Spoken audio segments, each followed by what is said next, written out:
নমস্কার। আজকে আমাদের নিবেদন কবি নিশীথ সাহার লেখা কবিতা দুর্গা এসেছে।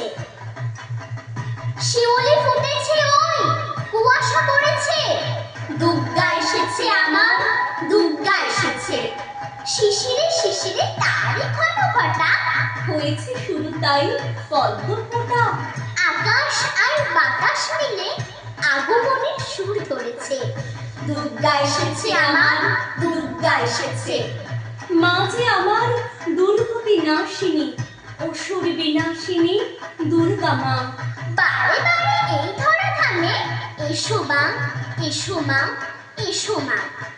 শিউলি ফুটেছে ওই কুয়াশা পড়েছে, দুর্গা এসেছে আমার, দুর্গা এসেছে। দুর্গা এসেছে আমার, দুর্গা এসেছে। দুর্গা এসেছে আমার, দুর্গা এসেছে। ধন্যবাদ।